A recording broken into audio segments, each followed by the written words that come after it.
El divorcio se legalizó en España en el 1981, que marcó un cambio significativo para todas esas parejas que querían separarse legalmente. ¿Qué ha cambiado desde entonces hasta ahora? ¿Qué anécdotas hay de toda esa evolución del divorcio? Hoy Mónica Tornadijo, abogada especialista en materia de familia y conciliación profesional y familiar, viene a Divorciarse a los 40, lo que nadie te cuenta, para responder a todas esas preguntas. Bienvenidos al episodio 35 de Divorciarse a los 40, lo que nadie te cuenta. Y hoy os traigo a una abogada especialista en familia y conciliadora. Ella es Mónica Tornadijo. Bienvenida, Mónica. Muchas gracias, encantada de estar aquí con vosotros y muchas gracias por contar conmigo. Gracias. Pues es que me apetecía, muchísimo este episodio, me hacía especial ilusión porque todavía no habíamos hecho un episodio que me parece que es fundamental para analizar lo que es la evolución del divorcio y la historia del divorcio. Me parece algo básico, además, que es súper interesante. Entonces, por eso hoy me he traído papelitos porque he preguntado a nuestro amigo el Chato, al ChatGPT, cuáles son las preguntas más frecuentes que vosotros hacéis, o sea, como audiencia, que os interesa saber sobre el divorcio, anécdotas y sobre la historia del divorcio. Así que digo, como me gustan mucho todas, pues voy a hacer las preguntas como, si lo hicierais vosotros, porque son vuestras preguntas y nosotras contestamos. Muy bien. A ver, la primera es, antes de que el divorcio fuera legal en España en el 1981, ¿qué opciones tenían las personas? Bueno, pues no tenían muchas, la verdad. Siempre se dice aquello de no existía el divorcio legalmente en España. El divorcio, como sabéis, la primera ley del divorcio se aprobó en el año 81, en julio del año 81. Pero hasta esa época, pues legalmente no existía, tú te casabas para toda la vida, pero no existía el divorcio porque existía el ahí te quedas, ¿no? Pues tenían que saltarse un poquito la ley, es decir, no se permitía, pues teníamos desde matrimonios que llevaban vidas separadas, desde personas que estaban separadas de hecho, pero no, de cara a la sociedad. Y sí que existía la opción de la nulidad canónica, la nulidad matrimonial por la Iglesia. Claro. Pero era muy difícil, era muy cara, era muy larga y realmente solo tenían acceso pues personas, muchas veces de la alta sociedad. Había que ir a Roma, por ejemplo, había que instar un procedimiento ante la curia de nulidad canónica. Y ya sabemos que el matrimonio a nivel canónico es para toda la vida, entonces eso implicaba, teníamos que buscar una causa y normalmente que esto sigue ocurriendo a día de hoy, o sea, a día de hoy se puede solicitar la nulidad por la Iglesia, pero tiene que haber unas causas muy tasadas. Y tasadas me refiero pues desde violencia de género, malos tratos, lo que se llamaba las sevicias, infidelidades demostradas, alcoholismo, en fin. Abandono del hogar. Abandono del hogar, efectivamente.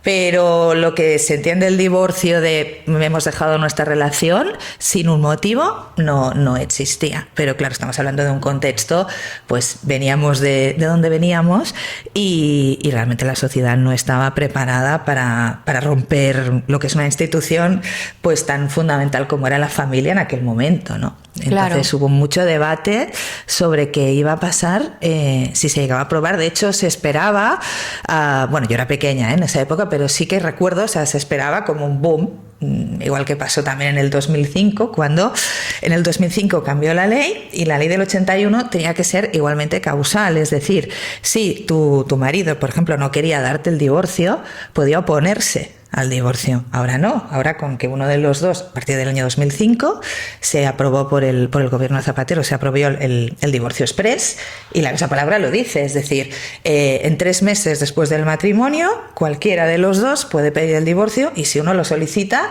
pues el otro lo tiene que aceptar. Al menos a nivel legal lo tiene que aceptar. pero con aquella primera ley del divorcio tenías que esperar un año desde el matrimonio. Había como, y esto sí que me acuerdo yo de cuando iba al colegio, las pocas familias que tenían padres separados te decían, es que mis padres tienen que esperar un año, por ejemplo, o tienen que esperar 2 años, o están divorciados y divorciados ya, o sea, separados de hecho con otras parejas, incluso con otros hijos, y sin embargo te obligaban a esperar estos periodos de tiempo. Esa es una de las diferencias que había desde entonces hasta ahora, entiendo. Exacto. Pero claro, supongo que hay más, porque también, claro, entiendo que aunque hubiera la ley, no era tan fácil divorciarse. Era muy difícil. Porque mucha gente, claro, había también todo ese estigma social, ¿no? Y luego, claro, entiendo que había mucha presión en ese sentido, que aunque quisieran, pues no lo hacían. Siempre se había visto, y realmente creo que sigue pasando ahora. Estamos, por ejemplo, en Barcelona, donde estamos grabando hoy, estamos en un 70% de divorcios. Es decir, de cada 10 matrimonios, y hablo ya matrimonios, parejas de hecho registradas, o sea, todo, pues 7 terminan en divorcio. O sea, va en aumento además, ¿no? Va en aumento. Porque antes no era tanto. Va en aumento. Va en aumento, y concretamente en Madrid y en Cataluña suele ser de las comunidades donde hay más divorcios, quizás por ese estigma social que comentabas. Yo lo que he encontrado, o sea, por mi experiencia, se sigue viendo como un fracaso de un proyecto. Sí. Lo que es el divorcio. En aquella época, además, que imaginaros en el año 81, pues que la mujer, la mayoría, o sea, lo que era la mujer casada, tenía muy poca independencia, la gran mayoría. Entonces tenían muy difícil dar el paso por el hecho de que quedaban muy desprotegidas económicamente, claro, también. Económicamente y socialmente. Hijos, totalmente. Y sí que existía, por ejemplo, y todavía sigue existiendo, la figura de la pensión compensatoria. Bueno, luego hablaremos de todo esto, de los hijos, ¿no? Pero existía la pensión compensatoria como esa idea de, bueno, en un matrimonio cuando se rompe, pues en aquellos años, y todavía realmente, quien quedaba más desprotegida era la mujer, porque había un desequilibrio económico. O sea, tú has invertido unos años de tu vida en estar con una persona, y esa persona pues ha podido evolucionar y tú no, porque tú has decidido pues dedicarte a la familia, a los cuidados, al cuidado de las personas, de los hijos.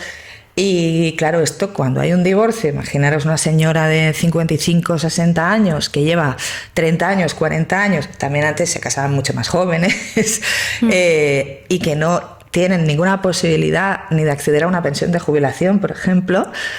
Esto teníamos que compensarlo de alguna manera. Y yo me sigo encontrando hoy, 2025, matrimonios que se rompen con 50 y tantos, que ellas piden compensatoria para toda la vida. Bueno, está la sentencia esta que salió en todos los medios, yo creo que fue un antes y un después, ¿no? Que le dieron a la mujer una buena cuantía al final. Exacto, ¿no? El cómputo de todos esos años que no había podido trabajar. Efectivamente. Cada vez hay más la idea. Sí que yo creo que las generaciones, bueno, y nuestros hijos seguramente también llevan una dinámica relacional muy diferente, ¿no? Pero sí que tenemos esta idea de, bueno, vamos a ver, estás invirtiendo unos años de tu vida, y ya digo, en un proyecto. Entonces, aparte del tema económico, también yo veo cuando las parejas vienen al despacho, hay mucha diferencia pues entre las parejas que ahora tienen los niños pequeños, los que están divorciando, porque tenemos un amplio margen de situaciones, ¿no? Pero por ejemplo, pues parejas que te vienen ya los dos con niños pequeñitos, que tienen muy clara una custodia compartida, que los dos van a estar prácticamente al mismo tiempo con los hijos, vienen ya de otra manera, sí, ¿no? Sí, los padres están más implicados. Exacto. En todo lo que son las tareas y cargas familiares en general. Sí, pero todavía cuesta. Pero aún así sigue habiendo muchos casos que tenemos, pues que la mujer sigue estando desprotegida, y efectivamente esta famosa sentencia del Tribunal Supremo lo que intenta es reparar ese desequilibrio económico que tú has tenido por el matrimonio. Es decir, si tú esos años pues no hubieras contraído matrimonio, bueno, pues tu vida hubiera sido muy diferente a todos los niveles. estables y seguramente pues no estarías en esa situación, sobre todo económica, ¿no? También que estás ahora. Entonces intenta un poco paliar ese desequilibrio.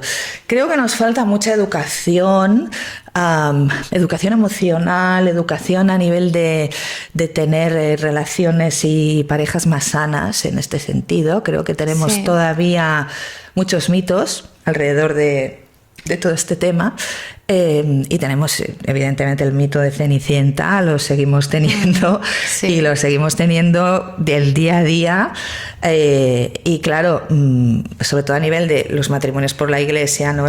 Todo lo que envuelve lo que es un matrimonio por la Iglesia, realmente la Iglesia sigue pensando en el matrimonio indisoluble.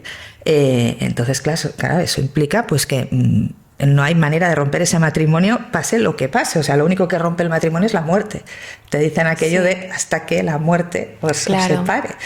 Y bueno, yo realmente ahora hace mucho que no voy a una boda, pero sí que es verdad que ya tienes esa idea, ¿no? De decir, bueno, vamos a ver, me han invitado a una boda que va a ser para toda la vida, y después al cabo de un año hay un divorcio, ¿no? Entonces sigue habiendo como esa percepción de fracaso, como de que, ¿no? Totalmente, sí. ¿verdad? Y ahí está lo que dices tú, la lucha también por cambiar eso, que es en parte lo que yo estoy haciendo. Por eso yo siempre hablo de transformación personal, porque como oportunidad para transformar tu vida. Siempre hablo de el divorcio como oportunidad, ¿no? Y es que es así. O sea, no verlo como un fracaso, sino como un aprendizaje. Como un aprendizaje. O sea, cuando a mí me vienen las clientas que tienen, ¿no?, esa sensación y luego mucha frustración y culpabilidad de cómo puede ser, cómo que me casé con esta persona, cómo me ha podido ir mal, cómo he podido tener tanta mala suerte, ¿no? Y dentro un poco esa victimización.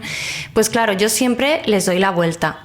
Porque en el momento que tú desdramatizas todo eso, le pones esa carga, que además es que no es así, le digo, es que lo hiciste bien, es que no tienes que tener ninguna culpa, es que las relaciones son así, es que todos evolucionamos y es un aprendizaje. Es un aprendizaje más de la vida. También, y partiendo de allí, pues luego vas a ayudar a tener relaciones mucho más felices. Pero es que es como todo, como en el trabajo. En todos los ámbitos de nuestra vida.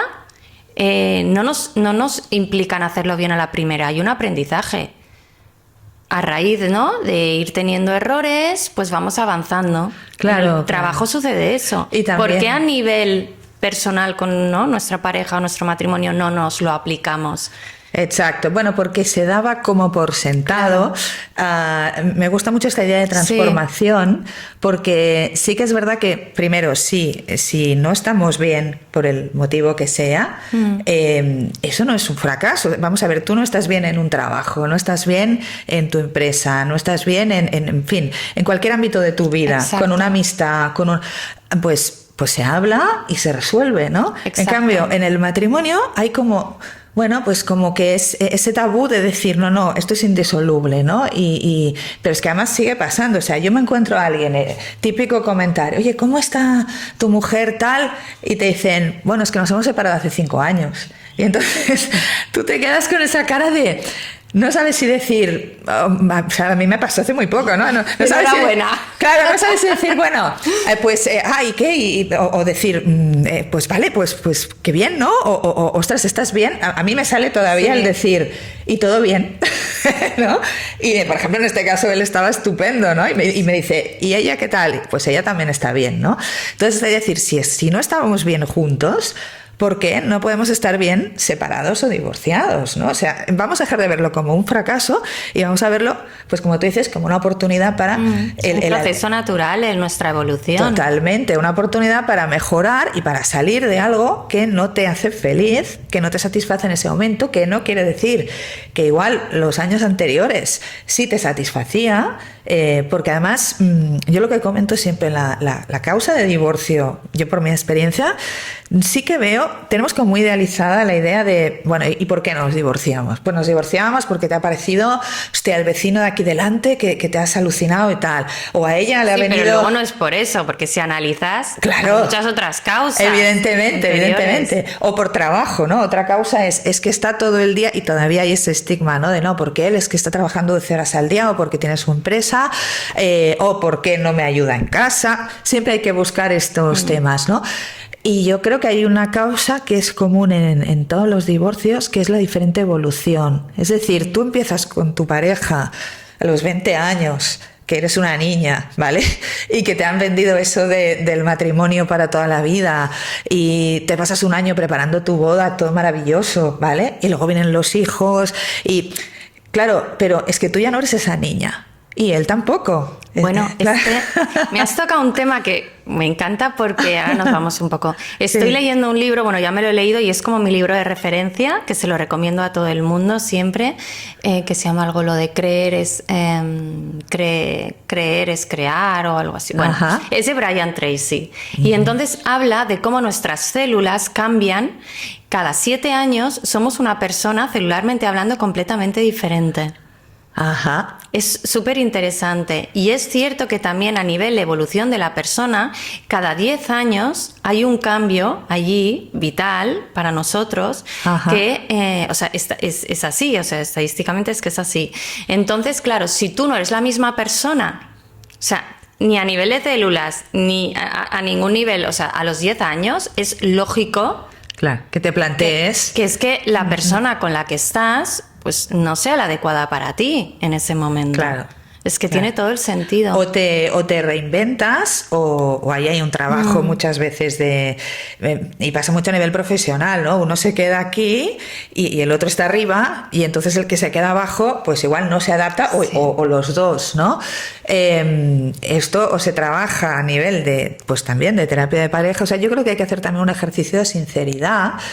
Porque tenemos todavía mucho tabú. Es que en el colegio mismo tú ves los niños de, oye, es que mis padres se están separando. ¿Y qué dicen los profesores? Ah, pues, bueno, a ver, y estás bien. O sea, hay como todo ese entorno, ¿no? De que, pobrecitos, y realmente, bueno, pues mis padres se están separando, pero están maravillosamente los dos, están mucho mejor, ¿no? Totalmente, es que siempre es eso, lo que digo es...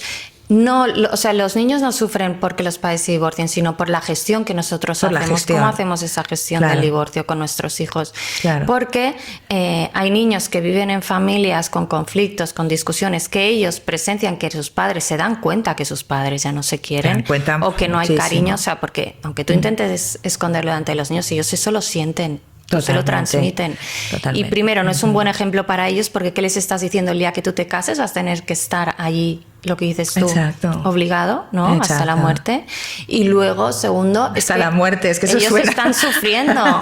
Entonces, Suena como lo has dicho, claro, hasta la muerte, ¿no? allí Suena el como una- impacto de unos niños de padres divorciados es igual de malo a unos niños con padres que no se divorcian, pero que no están en un ambiente, Que no están unidos. ¿sabes? Que no sea están- realmente saludable. Claro. No, y Entonces- también esta idea de que la familia se transforma, ¿no? O sea, es aquello de, bueno, se rompe, porque lo que decías del drama al principio, ¿no? O sea, todavía hay mucha gente que me viene... Que yo en el despacho a veces les digo, bueno, igual es que tú necesitas otro tipo de ayuda. Bueno, nosotros trabajamos también Sí. pues con coach, con psicólogos, con terapeutas, porque te vienen con esa idea, lo que tú dices, ellas sobre todo con mucha culpa. No te digo nada cuando es porque hay una tercera persona, entonces ya es como todo el drama Sí. y todo el tema del despecho y eso, ¿no? Pero yo siempre les digo, vamos a ver, la familia se transforma. O sea, tú vas a tener una relación diferente con Claro, tu pero ex, sigue siendo una familia. pero va a seguir siendo el padre de tus hijos, el abuelo de tus nietos. Esto, cuando son divorcios muy contenciosos, a contenciosos me refiero de juicios y, en fin, de estos muy duros, ¿vale? De batalla legal, de la guerra de los rostros, que digo yo, ¿no? Pues este tipo de divorcios, a veces hay padres que dicen, pero ¿cómo que ya va a ser la abuela de no, pues vamos a ver, lo va a ser. A mí me han llegado a decir, es que no quiero ver a mi ex ni en la cuenta del banco. Sí. No quiero ni ver el apunte, no quiero ni ver su nombre. Es que me duele hasta su nombre. O sea, imaginar... Pues eso es muy importante, Claro. acompañarte si tú... Porque esa rabia y ese enojo que tienes siempre es lo que no te deja evolucionar. Claro. Y No te deja evolucionar, exacto. totalmente. Exacto. No te Entonces, deja eso es lo que avanzar. tenemos que dejar ir y soltar, que es el trabajo que yo hago mucho, sobre todo esta fase del principio, porque es que es la única manera desde ahí y tener tú el control de la situación, porque mientras estás enfadada con el otro, es que, claro, tú no tienes paz mental. Claro. estás enfadada con el otro y estás un poco enfadada con el mundo en general, Exacto. ¿no? O sea, estás... Y desde allí, o sea, no es un buen sitio para crear nada nuevo. Efectivamente, efectivamente. Y sí, ¿no? Y lo que no te deja avanzar, y lamentablemente yo me encuentro muchos casos, tanto ellos como ellas, porque hay muchos casos que ellos también se quedan, pues esto, ¿no? O porque pues ha sido muy duro a nivel de los hijos, o porque se creen, hay muchísimos temas, hay una dependencia emocional a veces, cuando son divorcios de una edad más avanzada. Ahora está cambiando un poco el chip, ¿no? Por ejemplo, Isabel Allende decía, ella se separó a los 70 años. Y ella contaba, y claro, todas sus amigas decían, bueno, pero ahora y total ya, ¿no? Y no te da pena por él, ¿no? Los años que te quedan. Y ella decía, vamos a ver, yo me llevo bien con él, o sea, es una buena persona, ha sido un compañero de vida, pero yo los años que me quedan, que mi tiempo lo valoro mucho, y eso me encanta lo que dijo, dice, mi tiempo lo valoro mucho, a mí me gusta mi trabajo, a mí me gusta mi vida, no quiero dedicársela a una persona pues que ahora mismo no me llena y no quiero... Es que solo tenemos una vida, que sepamos, solo hay una. Claro, ¿no? Y es importante, es lo que te decía, y dices, no, es que... o sea, nos da como miedo a pensar en nosotros mismos y a priorizarnos pensando, confundiéndolo con egoísmo. Exacto. ¿No? Y entonces allí se genera esa confusión que es que no es así, porque también es lo que hablamos de cara a los hijos, ese ejemplo que les estamos dando. Es importante que ellos vean que priorizarse a uno mismo es lo más importante. Claro. Porque cuando tú estás bien, es verdad que es un tópico, pero es que es cierto, los demás están bien. Totalmente. Cuando ellos ven que tiene una madre feliz, que se está realizando, que tiene un proyecto profesional, ¿no? Una vida más allá que cuidar de ellos. Claro, y que cuidar de ellos y cuidar de él también, porque también nosotros yo creo que venimos de una generación, ¿no? Los que estamos, pues eso, ¿no? Entre los 40, los 50, esa generación, las madres, muchas, pues bueno, habían sufrido que no había la ley del divorcio, las que se divorciaban, pues realmente era, o en casos muy, muy graves, o sea, graves me refiero de maltrato incluso, o eran las raras. Sí, eso te quería preguntar ahora aquí, que luego te preguntaré, ¿qué pasaba? Incluso, bueno, aunque se firmara la ley del divorcio, en ese momento el tema de, por ejemplo, de la violencia de género o mujeres, la violencia económica también, que no se podían divorciar por este tema, ¿qué opciones tenían? Porque claro. ¿Cómo era la ley en aquel momento? ¿Qué es lo que ha cambiado? Mira, la primera ley sí que establecía lo mismo, o sea, las mujeres la mayoría tenían el derecho a la pensión compensatoria, que podía ser indefinido. Ahora normalmente la pensión compensatoria, hace poco tuve una chica, 44 años, y le iban a dar 2 años de pensión compensatoria, porque aunque tuviera 44 años no estaba trabajando, ¿no? Entonces, pero claro, estas mujeres, pues como fue mi madre, como muchas madres de esa época, que realmente no trabajaban, muchas veces no es porque lo hubieran escogido, sino porque se encontraron con eso, ¿no? No tenían otra opción. A veces la que trabajaba pues era o porque había necesidad en su casa o porque realmente tenía una profesión, un trabajo que le llenaba mucho, ¿no? Pero era aquello de, oye, para que trabajes, pues yo qué sé, en un Mercadona, por decir algo, ¿no? Y si no lo necesitas, pues yo prefiero, esa idea que tenían los hombres entonces, ¿no? Yo prefiero que estés en casa, tranquila y tal. Entonces, en aquel momento, claro, cuando no había ley del divorcio, no teníamos ninguna opción. Es decir, antes del 81 me refiero, Aguantar. ¿no? Aguantar. Había algunas pues que se iban y, bueno, cogían las maletas y se iban y nadie se enteraba. Pero el marido podía denunciar. El marido, claro, entonces existían unas figuras tan sólidas como el abandono de hogar. Te podían denunciar tanto ellos como ellas. Y después, bueno, había el adulterio, la famosa, todo esto es memoria histórica, ¿no? Pero el famoso yo también soy adúltera, es decir, el adulterio en aquellos años era un delito, es decir, tu mujer casada... ¿Y cómo se castigaba? Bueno, había habido casos que iban a prisión. Y había una figura muy curiosa que se llamaba el uxoricidio, que era de que si el marido encontraba a su mujer con otro hombre, podía matarla y le caía una pena de 1 año de prisión como mucho, y a veces ni iban a la prisión, ¿no? Y en cambio, si la mujer era la que tenía otra relación, el hombre podía denunciar y podía acabar en prisión, porque se entendía, bueno, que era diferente, ¿no? O sea, que la manera de hacer en estas cosas del hombre y la mujer era diferente en aquellos años. Era una sociedad, pues sí. Pues no, lo seguimos viendo. Evidentemente. Las sociedades musulmanas, por ejemplo. Por ejemplo, claro. Bueno, hace poco tuve una chica que él le había pegado una paliza porque no se quiso poner el pañuelo. Imaginaros una chica de Toledo, casada con un musulmán, que les obligan a convertirse. Y bueno, ellos están mentalizados de que lo que hacen es lo correcto. Entonces, después también, bueno, las opciones que habían eran estas. Cuando salió la ley del divorcio, ya digo, tampoco era tan fácil divorciarse, porque ¿qué pasaba si los hombres no pagaban la pensión? Digo, pues nada. Claro. Nada, y tampoco debían tener dinero para poner demandas, como, ¿no? Sucede Podían ahora. Ir a un abogado de oficio, como exactamente igual es que caro ahora.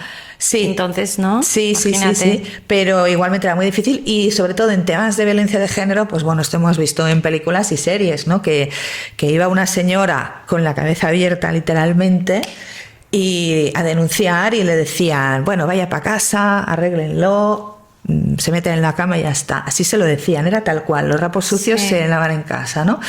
Entonces, a ver, afortunadamente esto ha cambiado, y sí que en los últimos años, o sea, yo diría que de los últimos 10 años ahora ha cambiado mucho. O sea, las generaciones que suben están pisando fuerte en este sentido, y yo tengo la esperanza que nuestros hijos, nuestras hijas van a tener pues relaciones más sanas, ¿no? Sí. O sea, igual que más libres en el sentido desprovistas de tanto drama.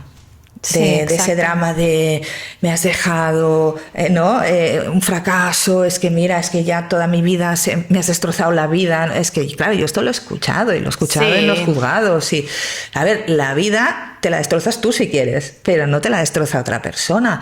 Y quizás pues necesitas otro tipo de ayuda que no es la jurídica, ¿no? Claro, y es que hay gente que vive con eso toda la vida, ¿eh? Toda la vida. Y hombres y mujeres. La gente que no ha tenido eso, ha hecho una retroinspección, ¿no? Que ha reflexionado, porque al final siempre hay que reflexionar qué es lo que hice mal, porque si no, de ahí no hay un aprendizaje. Claro. ¿No? Al final tú eres responsable de todo lo que has hecho. Y toda esta gente que no hace este proceso de crecimiento personal, de análisis, se quedan ahí, te das cuenta, porque yo lo veo, ¿no? A diferencia de los que nos venimos trabajaditos a los que no han hecho nada, y es otro mundo. Exacto, sí, y culpabilizar, bueno, pues esto, ¿no? Esa rabia contra el otro. Que luego impacta en todo lo que haces y en todas tus futuras relaciones también. Y además, exacto, y luego lo que tú dices, ¿no? ¿Qué relaciones van a tener nuestros hijos? Sí, sobre todo en personas mayores que venían de esa época, ¿no? Que había, claro, en los años 80, por ejemplo, no sé, compañeras de clase y tal, la típica señora divorciada con 3 hijos, era vista como, pues eso, ¿no? Como la rara, o como la que ha tenido mala suerte, o algo habrá hecho. Era así, totalmente. Era así. Y nosotros como incluso niños, la propia familia, ¿no? Incluso los propios padres. Claro. La propia madre también, ¿no? Un poco, bueno. Pero ¿cuántos padres no hay, abuelos ahora, que cuando viene una pareja que se quiere divorciar, opinan y no, tú aguanta por los niños, aunque sean mayores, tú aguanta porque claro, no es mala persona, o es una mala racha que hemos pasado todos? Sí, o te dicen, ¿no? Si no es alcohólico, no te maltrata. Exacto. Y después, esto es lo que hay. Y también esa especie de paternalismo, ¿no? De como que los hombres solos no saben hacer nada, ¿no? O sea, me refiero, yo qué sé, lo de Isabel Allende, ¿no? Hay mucha dependencia del hombre, sobre todo porque antes más, porque venían de la casa de la madre, que se lo hacía todo, a vivir contigo. Esto lo hablamos en el anterior episodio también. Sí. Y claro, pasaban de la madre a la mujer. Entonces tú coges ese rol de madre con él, que eso quema mucho la relación también. Claro. Porque ahí el romanticismo se esfuma. O ellos el rol de padre, porque también hay el hombre protector y también hay mujeres que les gusta ese rol, ¿no? O sea, quiero decir, hay que encontrar también cada uno el equilibrio.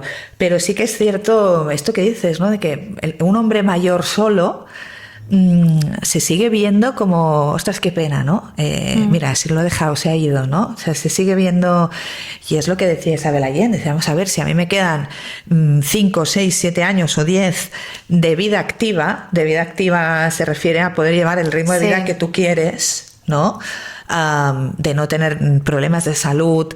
Es que quiero disfrutarlos y no quiero regalárselos a esa persona, pero además ella lo decía desde un punto de vista muy, muy positivo, es decir, es que yo no tengo realmente nada. Y por el otro, porque si tú quieres a la otra persona, claro, tú quieres que la otra persona tenga alguien que le merezca de verdad, que él pueda disfrutar de verdad con la otra persona. Exacto. Sobre todo si es una buena persona y lo quieres, o sea, claro, es decir, se merece otra cosa, me la merezco yo, por se lo merece él. Por supuesto. Entonces el divorcio como regalo. También. Claro, es así. Claro. Sí, bueno, es aquello de, vamos a ver, habíamos iniciado un proyecto, pero es que es de como iniciar un trabajo, iniciar una empresa, oye, si no es lo que tú te esperabas, más allá de que, a pesar de que vamos un poco en contra siempre, ¿no? Porque, bueno, la idea es que tiene que ser todo maravilloso y si no lo es, pasa como con la maternidad, ¿no? O sea, ahora se está hablando de muchos temas que realmente antes se quedaban en casa. Claro, porque ahora estamos abriendo la caja de Pandora y salen todos los tabús. Hay otra cosa, hablando de Estados Unidos, una de las preguntas que hace también la audiencia así en Google es ¿qué casos hay? Van preguntando, casos sonados, que yo me imagino como muy en las películas de Estados Unidos, que han hecho un antes y un después de la ley. O sea, que gracias a algún caso, no sé, así sonado que haya cambiado la ley. Bueno, a ver, es lo del telediario, ¿no? O sea, es muy mal sistema cambiar las leyes a fuerza de casos, ¿vale? Pero sí que grandes casos, vamos a ver, por ejemplo, cuando se aprobó el matrimonio gay, eso fue también nada que ver, ¿vale? Que también porque en el año 2005 se abrió esa opción de, bueno, o sea, todo el mundo se puede divorciar libremente, sin tener que justificar nada. Pero bueno, después sí que hay casos, más que casos sonados, yo te diría que hay casos que la gente no acepta la ley y no acepta el divorcio en ese sentido, ¿no? Yo siempre cuento uno de una pareja, en teoría un matrimonio ideal, ¿no? Con 3 hijos, él era cirujano y era enfermera, bueno, se llevaban bien, o sea, no era un divorcio de estos con violencia, ni malos tratos, ni eran mala gente, no había ningún problema de estos graves, ¿no? Y entonces me vinieron ya después del 2005 y este hombre me acuerdo que me dijo, no, es que no me quiero divorciar, yo quiero a mi mujer y yo sé que esto se le va a pasar. Se lo dijo así, esto se le pasará, esto son cosas de ella, ¿no? Que también suele pasar con las mujeres. Esta es una respuesta que creo más común en mujeres, cuando él, ¿no?, tiene alguna historia, algún lío, algún rollo, que dicen, bueno, da igual, ya se le pasará, ahora está, ¿no? Vendrá, ya como siempre vuelve a casa. Porque como que tiene muy asumido, ¿no? Bueno, que normalizan que el hombre tiene una necesidad fisiológica y como que se lo dejan de pasar. Exacto, y es que antes ya está aburrido. Así. Aquí también está habiendo un cambio muy fuerte en ese sentido de mentalidad. Porque también una mujer de igualdad, claro, pero esto está pasando mucho porque antes, digamos que la mujer tenía como su sexualidad oculta dentro de casa y el hombre no. Entonces era muy normal el hombre que, lo de la famosa casita blanca, ¿no? Casos sonados, pues esto, ¿no? De que iban a la casita blanca, tenían lo que se llamaba la querida, ¿no? De los libros de literatura, y era conocido por todo el mundo y entonces... Y aceptado. Conocido y aceptado. Y los camareros decían, no, me voy a ver el Barça. Y entonces las mujeres sabían perfectamente que iba con la querida, pero luego llegaban y decían, bueno, ha quedado el Barça 3-0. Tal, ¿no? Esto pasa mucho, yo lo veo en Andalucía todavía. Ajá, ostras. Que allí no es como que... Es más la sociedad más retrógrada. Sí, también ahí hay mucha influencia todavía de la religión. La religión sigue influyendo mucho en este sentido. Pero entonces, volviendo al caso este del médico que te decía, pues ella me decía, no, si es que a mí no me pasa nada, yo simplemente he tomado la decisión, yo no quiero estar con él, no tengo que dar más explicaciones.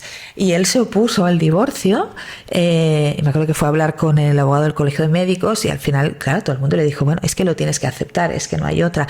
Pero recuerdo que él buscaba una explicación científica, decía que era incluso tema de la menopausia, de que porque su mujer pues de joven había sido una chica guapa, activa y que llevaba muy mal el hacerse necesitaba mayor. racionalizarlo. Exacto. No había manera de justificarlo a su manera, claro, según... Claro, ¿no? había que justificarlo y aún así... Yo me acuerdo que la chica me decía, bueno, es que al final voy a tener que buscar una pareja para que crea que realmente, porque es que él no lo aceptaba de ninguna de las maneras. Es que la aceptación sí. es una fase que viene después de la negación. Este hombre primero lo negaba, ¿no? Por lo que me estás diciendo. Exacto, primero lo negaba, justo. Esto no es verdad y se le va a pasar. Pero me he encontrado más de uno, Es un proceso del duelo, o sea, hay como 5 fases del duelo y la negación y la aceptación serían como las 2 primeras. Exacto, pues así. este hombre estaba en la negación total, pero bueno, lo que realmente sí hizo cambiar la ley fue el hecho de que, aparte de las manifestaciones sociales, fue el hecho de intentar, pues esto, ¿no? Una igualdad en el sentido de yo tengo que justificar el por qué quiero romper este vínculo, ¿no? Simplemente es como si tú estás en un trabajo y dices yo me quiero ir, yo no tengo que justificarlo.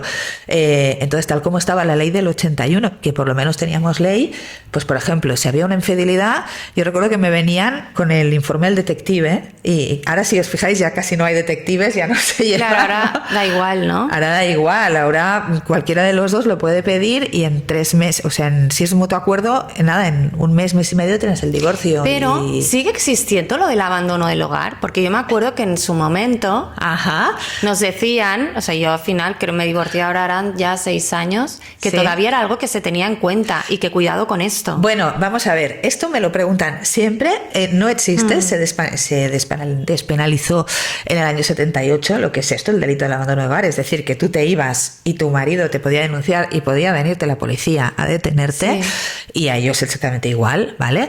Esto ya no existe, pero es curioso que es una figura que ha calado mucho en la sociedad, incluso en la gente joven, porque me lo siguen preguntando, es que me va a acusar de abandono de hogar. Vamos a ver, esto igual habrá sido habrá sido tu abuela que te lo ha dicho, porque ¿cómo? O sea, gente de verdad que se está divorciando ahora con niños pequeños y me dicen, quiero firmar un documento conforme no estoy abandonando el hogar. No es necesario, no hay que firmar nada, lo que tienes que hacer es, bueno, primero, a ver, yo lo que como consejo sí que os diría, el divorcio, como cualquier decisión importante en la vida, hay que trabajarlo y hay que meditarlo.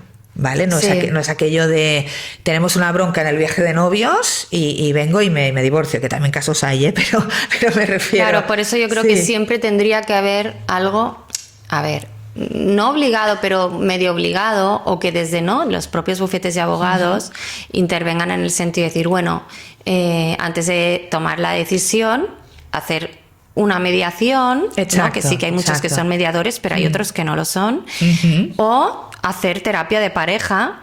Es como para tenerlo claro. Claro, ayudarles a ver, terapia de pareja, la verdad es que se está utilizando bastante. Cada vez más también. Yo colaboro con varios profesionales y sí que es verdad que a veces puede ser terapia de pareja para decirles, oye, esto se rompe y os vamos a ayudar a transitar por ese proceso, ¿vale? Sí.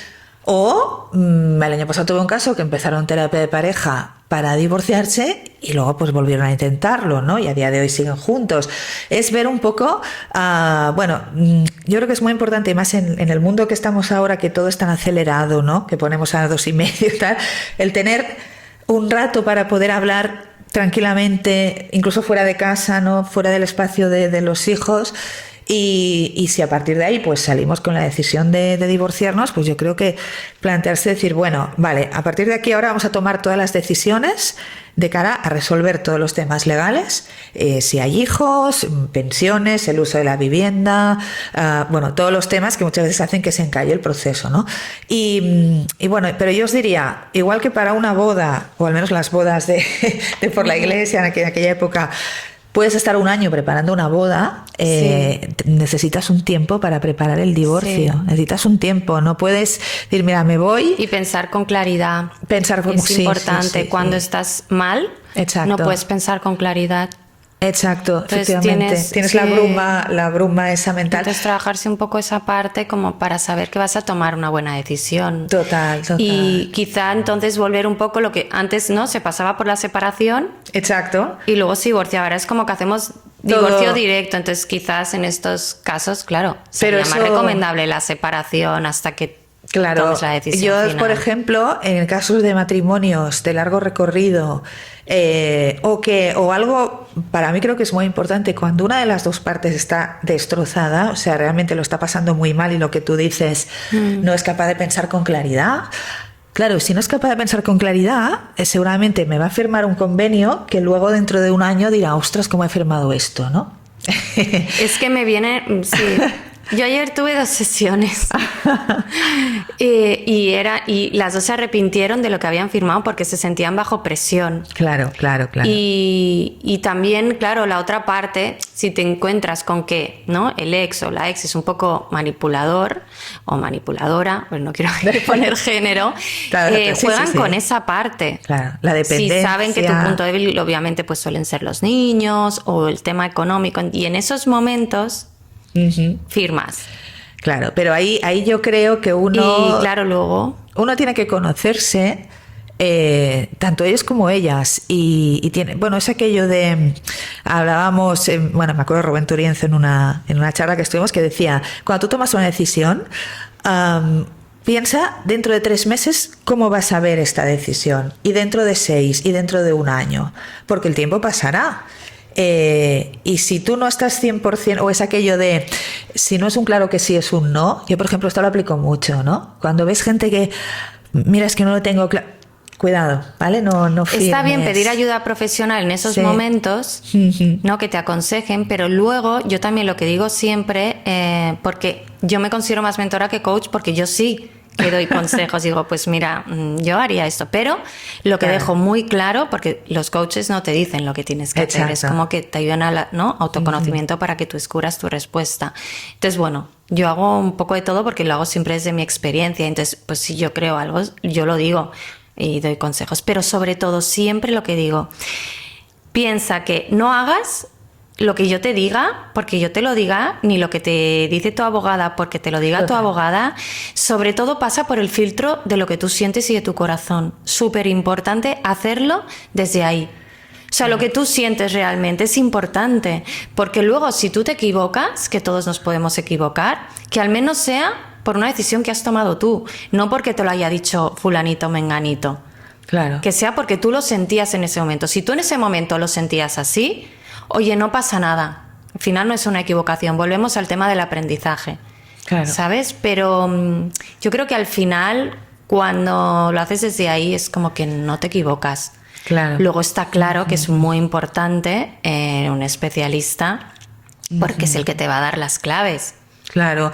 Yo siempre digo, cuando vienen al despacho, deberían venir, o sea, con la decisión tomada, pero igual que dicen, es que al juzgado hay que venir llorado, ¿no? Claro, tú no puedes defender bien a una persona, como me ha pasado, de estar todo el rato llorando. O estar firmando, bueno, anécdotas tendríamos, pero yo recuerdo un caso de una pareja que fue muy difícil el divorcio, y él se quedó el boli. Y o sea, en el boli que firmó se lo quedó, y me lo encontré como al cabo de 10 años en un taxi. Ay, tú eres el que te quedaste el boli, ¿no? O sea, hay gente que lo lleva tan mal, y porque no olvidemos que en el ranking de los hechos más estresantes de la vida, el primero es la muerte, y el divorcio está, creo que el segundo o el tercero, pero es de los es de los momentos, lo que tú dices, que no puedes pensar, o sea, ¿cuántos negocios se han hecho mal de gente que se está divorciando? Es que, claro, impacta en todas las áreas de tu vida, es lo que decíamos. Sí. Entonces, por mucho que tú quieras, y después, bueno, el gran tema, ¿no? Tenemos una normativa legal que todavía vincula el uso de la vivienda con la custodia de los hijos. Temazo.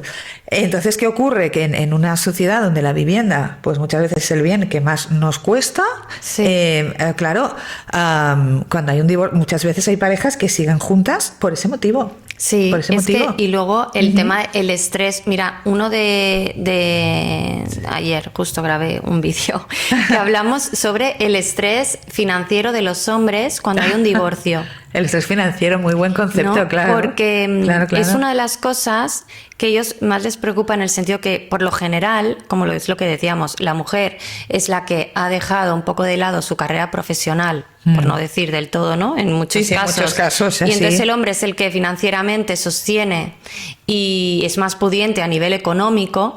Pues cuando hay un divorcio, claro, normalmente es él el que tiene que pasar una pensión, y eso le genera mucho estrés financiero a él. Claro, y es una de las causas de mayor suicidio en los hombres. El estrés financiero. Para que lo veas, ¿eh? El estrés financiero. No me sorprende. Y en también. la mayoría de los casos viene por divorcios. Porque es cuando de repente normal, tú tienes tu vida y tal, y vas gestionando, ¿no?, lo que gastas en función a los ingresos. Tienes unas cargas. Pero en ese momento cambia. Claro. Es como una situación inesperada con la que tú no contabas, y te tienes como... Sí, dependiendo de cómo lleves el tema de tus finanzas, pues te puede generar un fuerte impacto. Claro. El estrés. Pero también hay veces que hay hombres que entonces estas reacciones de, ¿no? Por ejemplo, este caso que te contaba, ¿no? Una chica que le dan el uso de la vivienda, tiene los niños pequeños, pues hasta que el hijo mayor termine la educación primaria. Él se tiene que ir, tiene que buscarse otra vivienda. Entonces, claro, de llevar un nivel de vida bien a de repente tiene que pagar una hipoteca de una casa donde no puede estar. Tiene que pagar la pensión, porque claro, la mujer no trabajaba, y estamos hablando de una... Entonces, claro, ¿cómo se reacciona? Ostras, pues tengo que pedir dinero a los padres, o tengo que irme a casa de los padres, que esto debe ser terrible. Bueno, estoy con un caso así, cada uno en casa de sus padres. Claro. Y los padres muchas veces, aparte de todo ese estigma social, también lo que ocurre es que los padres que tienen su vida y que ya han criado unos hijos y, ostras, encontrarse que de golpe viene tu hijo con muchas veces pues hecho polvo, con unos niños que los tiene cada 15 días. Eso para los padres es muy duro. Yo recuerdo un caso de un señor que decía, bueno, que le gustaba ir a bailar y eso, y dejó de venir. Y al cabo de unos años nos lo encontramos y dijo, he dejado de venir porque mi hija se divorció. Ostras, y me acuerdo que pensaba, ay, pues no es para tanto, ¿no? Pero después lo piensas, dices, claro, el hombre lo pasaba tan mal de ver a la niña, a su hija, ¿no? Pues hecho un mar de lágrimas en su casa, sin poder tirar adelante. Entonces yo creo, también espero que esto en un futuro ocurra, ¿no? Pero cuando los divorcios sea todo mucho más igualitario, será la manera de construir relaciones más sanas. Es decir, si el tema de la vivienda los dos lo tienen resuelto, ahí tienes medio hecho. Sí, es una de las mayores preocupaciones. Bueno, es vivienda, hijos y pensión, pero como ahora la mayor parte ya son custodias compartidas desde pequeñitos, al menos desde los 3 años normalmente, ¿no? Pues bueno, el gran problema es que si uno tiene que volver a casa de sus padres o pagarse una hipoteca, un alquiler en una ciudad como Barcelona, pues la verdad es que bajan de nivel, es así. Entonces eso hace que a la hora de tomar... O sea, el tema económico es fundamental. Yo recuerdo una chica que me acuerdo que me dice, tenía varias viviendas, bueno, pues le dejo una vivienda a él, oye, le faltó tiempo para firmar, ¿sabes? Pero claro, el gran problema es que estamos en los juzgados muchas veces por esto, por el uso de la vivienda. Y lo del estrés y claro, ellos lo viven de otra manera, es cierto, porque también normalmente las mujeres, las madres, solemos tener más tribu, ¿no? Más, y mejor gestión emocional, porque los hombres no están acostumbrados a mostrar sus emociones, también por un tema cultural que hablamos, que la cultura influye muchísimo, porque ellos son los machos, no han de ser vulnerables, lo del hombre no llora, entonces el hombre cazador, ¿no? O sea, el hombre que va a cazar. Está en nuestro ADN eso, es que es verdad. Exacto, pero está en nuestro ADN porque nos han educado así nuestras madres, ¿no? Porque la idea de la madre débil, dependiente del hombre, pero dependiente del hombre en todo. O sea, desde poner una bombilla hasta traer esa idea de la madre un poco niña, ¿no? En ese sentido. Y bueno, pues sí que es verdad de que ellos muchas veces igual, o sea, hacen terapia igual, van, pero no te lo dicen, no lo reconocen. O sea, me cuesta mucho que un chico te diga, no, sí, yo estoy yendo aún les cuesta. Por eso también tienen más depresiones. Exacto, los hombres que se divorcian, y es Sí. por esa falta de, ¿sabes?, de recursos a la hora de gestionar sus emociones, porque les cuesta mucho decir cómo se sienten, expresarse, comunicar. No, y también que la manera, o sea, las relaciones entre hombres, ¿no? Muchas veces aquello, bueno, no profundizan tanto, ¿no? Claro. Esto de que, Sí, no hablan cuando quedan para ver el fútbol. Exacto. En cambio, nosotras, ¿de qué hablamos? De relaciones. De relaciones, Sí, exacto. claro. De relaciones, de Tenemos- niños, sí. y eso también, por suerte, también está cambia. Ellos están entrando un poco en este mundo de poder gestionar mejor, gestionar mejor cómo se encuentran, ¿no? Porque ellos, te aseguro, que lo pasan también muy mal. Pero a mí no deja de impresionarme. Yo recuerdo, pues hace unos años, sí, me acuerdo un chico que 2 metros y pico tenía, que se me derrumbó, se me echó a llorar en el despacho. Y claro, sabes que no sabía cómo llevarlo, porque dices, o sea, un hombre de 2 metros, trajeado, tal, de lo mal que estaba. Y no estamos acostumbrados a ver a un hombre llorar por un divorcio, ¿no? O por todo lo que implica gestionar el divorcio. Claro. Y a mí me cuesta todavía, o sea, ver un hombre llorar. Aún me impacta, y no te digo nada en el juzgado, ¿no? es así. Entonces, y a nivel legal, volvemos volvemos al legal, analizando la historia del divorcio. Sí. ¿Y qué crees, qué avances Vale. se están haciendo? A ver, ¿Cómo lo ves en un futuro? Mira, yo lo que me gustaría, y creo que bueno, vamos para ello, es que cada vez más, o sea, tanto padres como madres se relacionen en un plano de igualdad con los hijos. O sea, tampoco me parece justo aquello de, a ver, cuando son pequeños, cuando son bebés, yo también soy asesora de lactancia y tal, yo entiendo que hay una edad que tienen que estar con su madre, eso está clarísimo, ¿no? Pero a partir ya de los 3 años, vamos, si hay igualdad para todo, tiene que haber igualdad también a nivel de custodias. Entonces, no en todos los casos funciona bien una custodia compartida, pero el padre que realmente quiera implicarse con sus hijos, que pueda hacerlo. Que no se encuentre pues que por el hecho de que la mujer esté peor económicamente o tal, o sea, que pueda relacionarse libremente con los hijos, que los 2 miembros puedan tener pues esto, un vínculo. O sea, al final seguir luchando hacia la igualdad. Hacia la igualdad. A mí me gustaría eso, y yo creo que vamos por ahí. Y en cuanto al tema de la vivienda, yo siempre reclamo que el sistema sea como el sistema francés, es decir, en Francia la vivienda, vale, está ahí, se atribuye al que tiene más necesidad, pero no al que se queda a los hijos. Entonces, porque si no, ¿qué ocurre? Que si la mujer, o a veces también son ellos alguna vez, ¿no? Pero en general la mujer suele quedar más desprotegida. Me refiero, por ejemplo, a divorcios de matrimonios pues que ellas han dejado de trabajar y tal. Y entonces, claro, nos encontramos de que se quedan en esa vivienda porque no tienen dónde ir, y por eso piden la custodia de los hijos. Entonces la vivienda se atribuye, el uso, a quien tiene la custodia de los hijos. Va como en un pack, ¿no? Y lo que pasa que a lo mejor la persona más pudiente, ¿no? Es la que también podría, no lo sé, decir, pues se queda con Claro, custodia.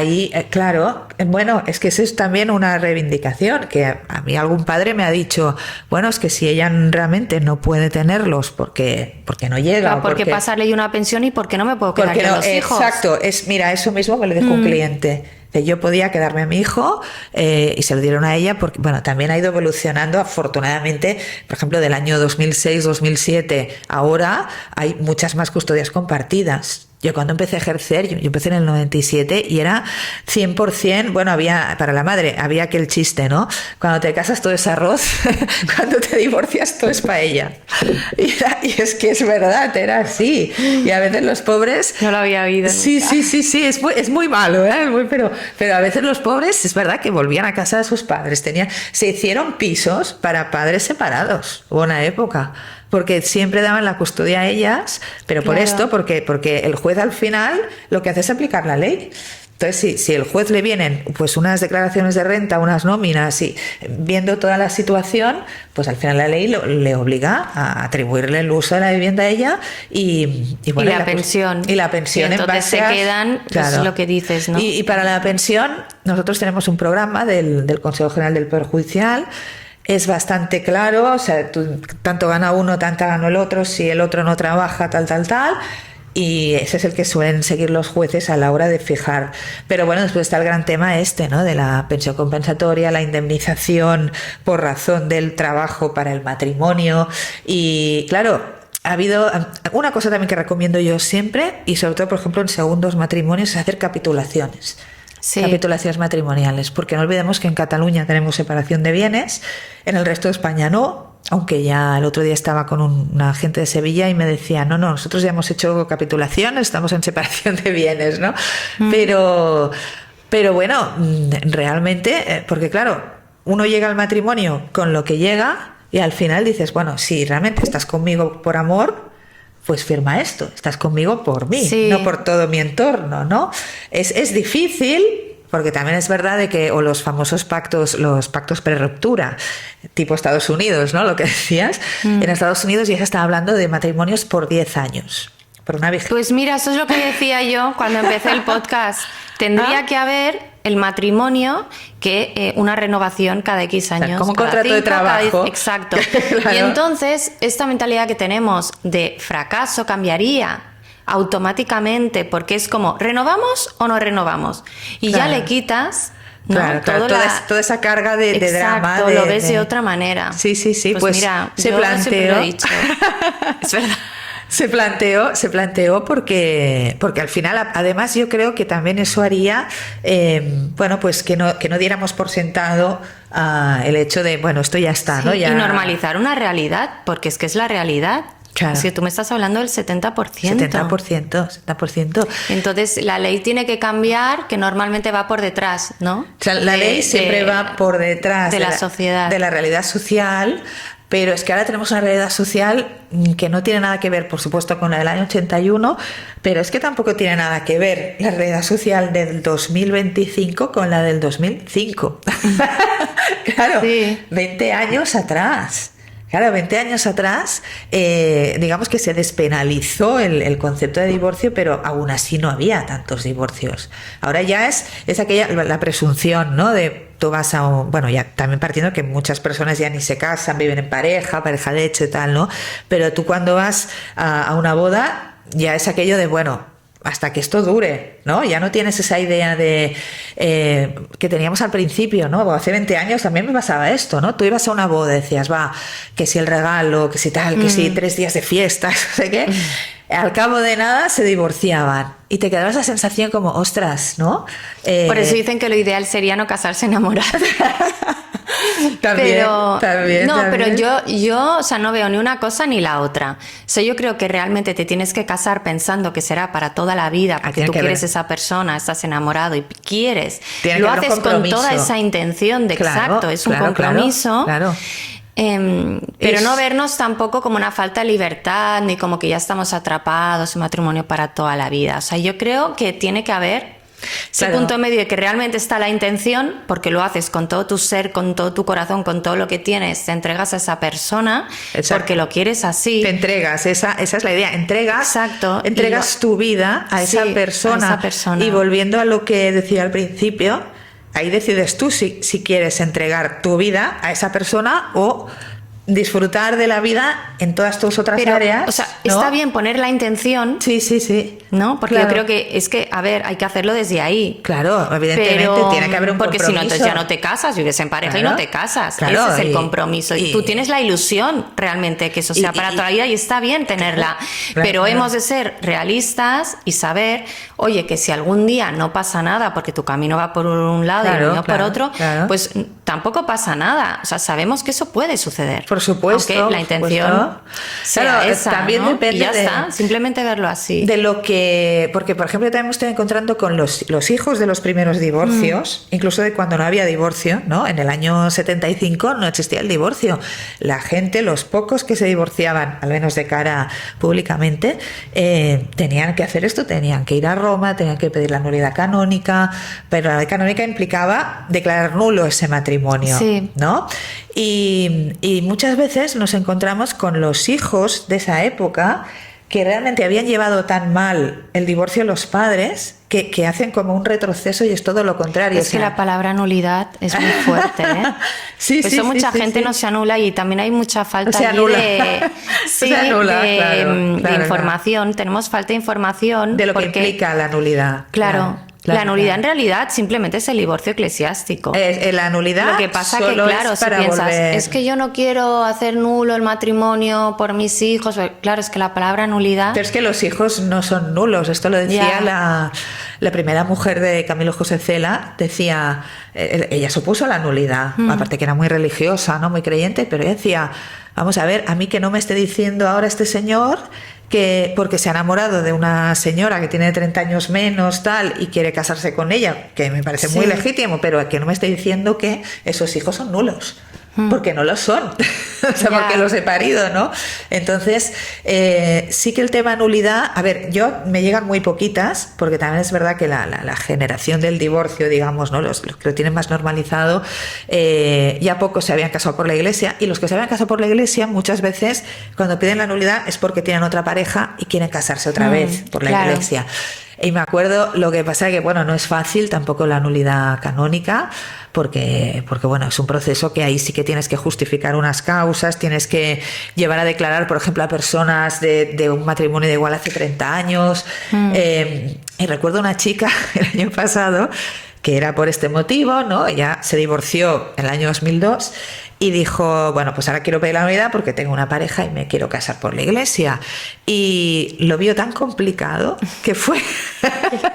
Abandonó. Sí, o sea, que fue entrar y cuando vio, vamos, es que todo el silencio allí en el tribunal eclesiástico, que empezaron a preguntarle y tal, que dijo, mira, creo que le voy a decir a Juanito que es igual, da igual, ya nos casamos por lo civil.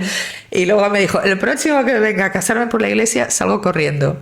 Sí, yo quiero traer a un cura al podcast que todavía no he traído, pero bueno, si alguien conoce a alguno, que me lo diga, pues ponéis en comentarios. Igual, pues mira, igual te porque puedo... para hablar de todos estos temas que son súper interesantes, sí.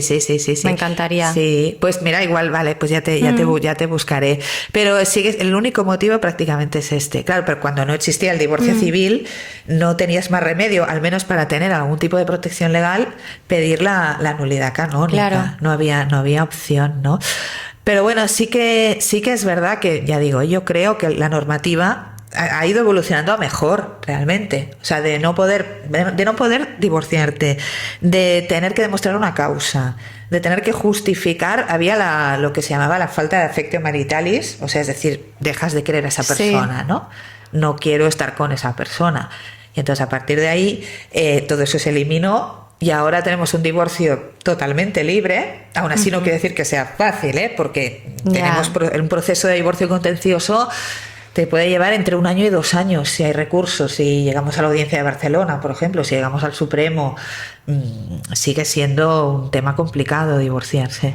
Pero sí, y bueno, después no puedo dejar de hablar de la mediación como una opción de que quizás es menos dolorosa.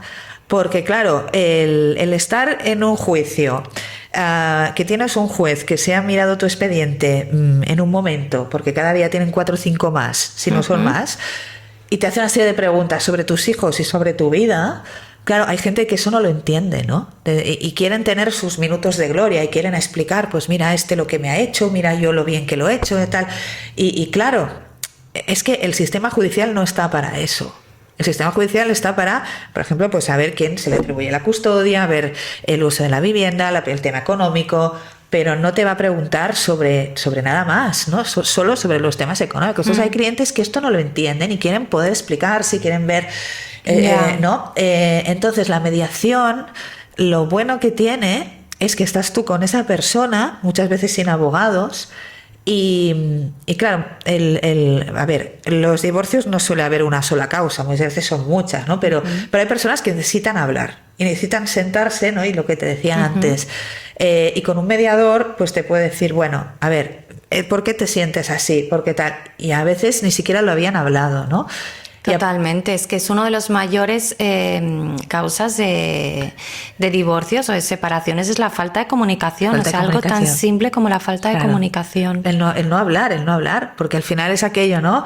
Uno está todo el día trabajando, el otro también, el que está con los hijos. Y ahí que también sí. una cosa lleva a la desconexión, que es lo que hablas también. Claro. Vidas cada vez más independientes de sí, cada vez menos comunicación, eso también nos lleva a ya la desconexión global de la pareja. Y que al final dices, bueno, ya, o también lo del divorcio gris famoso de Bill Gates, por ejemplo, ¿no?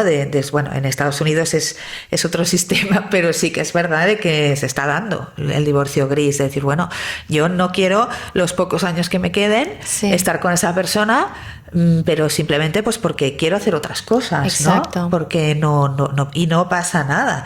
Entonces sí que hay pero esto es los últimos años. Ha habido un incremento muy fuerte de divorcios a partir de los 50, 55. La edad, digamos, estándar del divorcio es a los 15 años de matrimonio. Sí, o sea que claro. 45, bueno, 40, sí, más o menos, y alrededor de los 40 es muy habitual. También yo creo que ahí puede haber un tema, como decía este cliente que te digo, algún tema incluso hormonal, ¿no? Tanto del hombre como de la mujer. Es la crisis de la mediana edad. Claro. Es que coincide. Claro, y el nido vacío. El nido vacío también es un momento, porque claro, al final es aquello, ¿no? Hay mucha gente en casa y se mientras van todos. estás ocupado, ¿no? Claro. No estás pendiente de... Claro, sí, y de repente se van todos, ¿no? Y dices, bueno, y esta persona que tengo aquí es que ya casi ni... Es un mueble para mí. No, menos el día que se cobra la pensión, eso me dijo una clienta, sí, tal cual. Así que bueno. Gracias, Mónica. Tenemos que terminar ya. Sí, no, perfecto, yo encantada. Pero bueno, muchísimas gracias. Creo que es súper valioso todo este contenido de hoy. Bueno, cualquier cosa que necesitéis, pues ya sabéis, tenéis en LinkedIn y bueno, cualquier duda que tengáis. Y yo para terminar, sobre todo yo creo que diría, bueno, como en los juicios, ¿no? El derecho a la última palabra, yo creo que diría que la gente hable, que la gente se comunique. Porque el gran problema, o sea, tanto para bien como para mal, el gran problema es la falta de comunicación. Sí. Hay que sentarse y hablar y escuchar al otro, porque va a ser la manera de saber por dónde ir, ¿no? De, bueno, pues que vamos al abogado, pues venga, esto queremos. Pero hay veces que las personas en estas situaciones, como son asuntos muy dolorosos, no hablan, ¿no? Pero el hecho de no hablar no quiere decir que no esté ahí, ¿no? Claro. Entonces, hay que ser valiente y vulnerable, es importante. Y vulnerable. Entonces, comunicarse y a partir de ahí pedir ayuda, o sea, pedir ayuda legal, evidentemente, porque nos la vamos a necesitar, pero sobre todo ayuda para transitar todo ese proceso. Eso es fundamental. Bueno, muchas gracias. Gracias a vosotros. Si te gustó el episodio, recuerda por favor dejarme un comentario. Tu opinión es muy importante para mí. Puedes encontrarme en redes sociales como Isabel Gaft en YouTube y si quieres en primicia los episodios y el material exclusivo para los suscritos a mi newsletter, déjame tu correo. Gracias por estar ahí haciéndote el camino más amable. Besos, Isabel.